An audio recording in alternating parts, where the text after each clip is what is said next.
This is Jason from McGuire's Clocks, and today we're going to take a look at this Gazo model XG-B.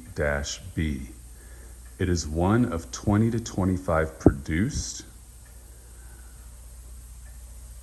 This particular one is sold. It is the only one I've ever had, and so I'm documenting it because I want everyone else to be able to see it also, as seeing one in person is probably going to be slim to none chance. It is not overly ornate, but is extremely well made, and this one has been extremely well cared for. All the carving is hand done on an alder wood case and is a natural finish with a dark glazing over top of it.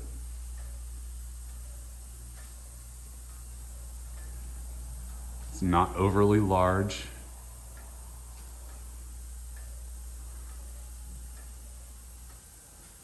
I'm gonna step around to the back and show you the model number on it. And I'd love to hear comments on what you think this means. Now, this is clearly the model's name, but I've never seen this done after any of the other ones. And I have a feeling it has something to do with this being such a small run of this case. I'm guessing that this C may mean that this is case number 13 of the 25 that were produced, but I'd be willing to hear some ideas on it because I can't find any information in that regard. So, take some close-up looks at the carving on it. This is the upper portion of the door. It's mirrored on the right side of the door also. This is the middle.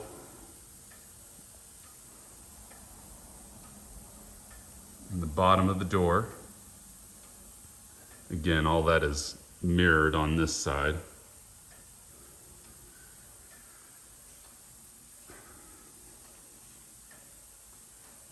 Upper portion of the clock, beautiful fan style carving.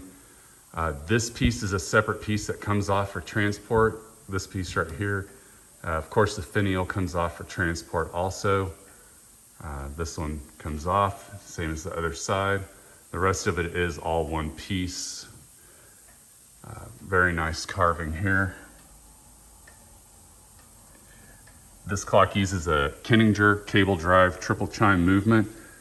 The original movement was removed, disassembled, completely rebuilt, and reinstalled and tested.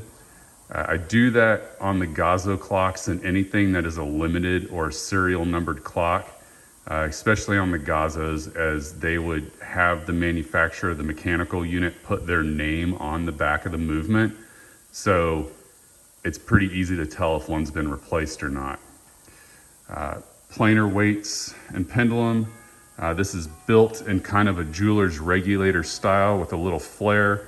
So that's probably why the weights and pendulum are plain. The dial is also plain, though beautifully made.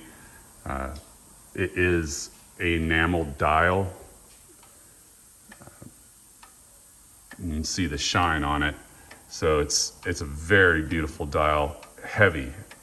Had no idea that it was enameled when I picked the clock up, and I took the dial off and realized it was enamel. The dial weighs a good bit. The weights are plain, but I'm gonna point this out.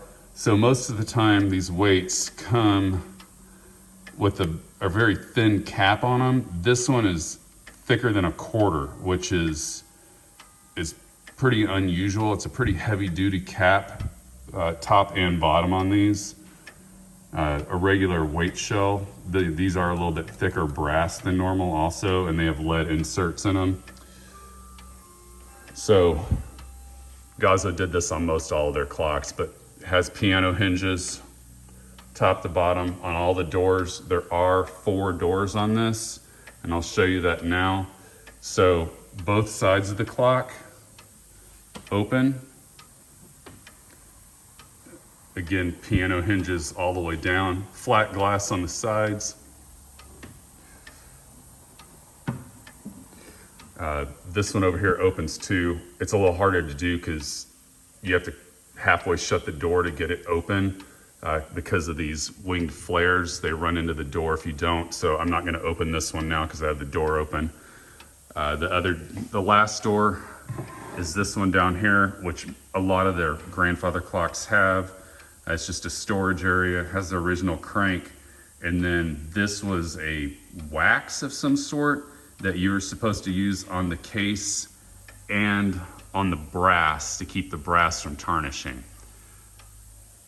Didn't always work the greatest, but this one's in exceptional condition. I have done nothing with the brass on this one because it was so clean.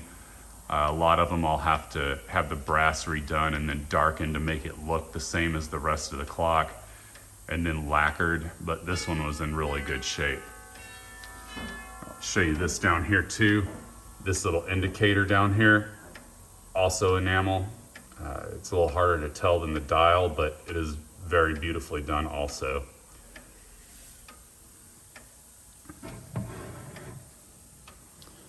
All right, so let's see what this sounds like.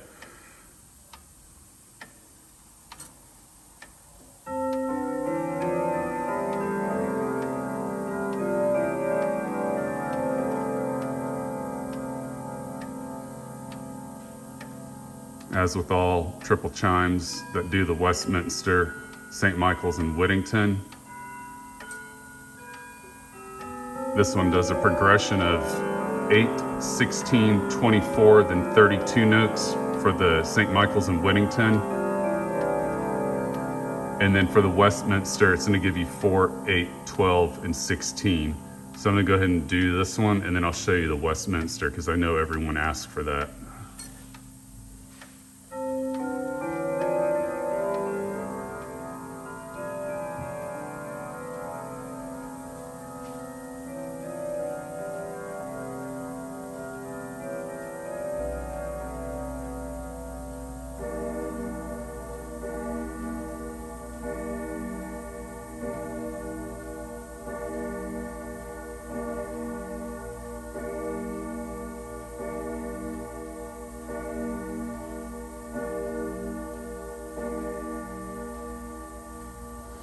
All right.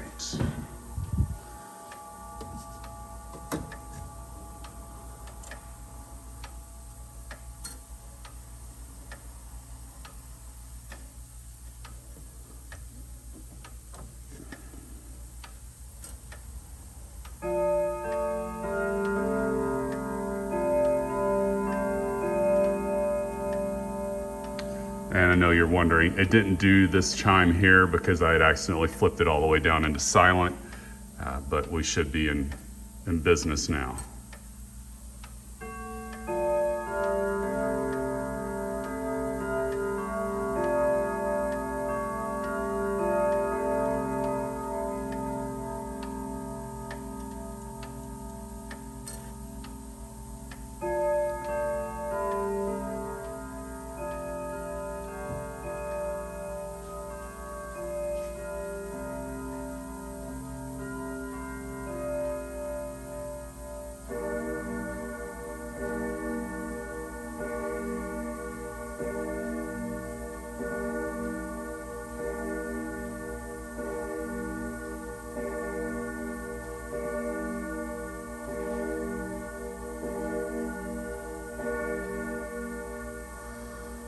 Right, so I'm going to show you one more thing here.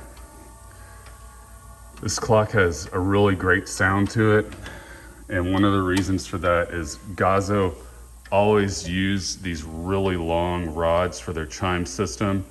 Normally on most of the modern ones they probably only be about yay long, but Gazo use these ones that are extra long, which gives it much more sound and much more resonance. And this is the original movement here. It's a little darker because it's older, and wherever the clock was kept originally, it just darkened the brass on it. But as I said, it's been completely gone through. We restore all the mechanical units. So that is the Gazo XG-B. If there's anything else on it you'd like to see, just let me know. Again, I'm Jason from McGuire's Clocks, and it's mcguiresclocks.com. And look forward to hearing your comments. Thank you.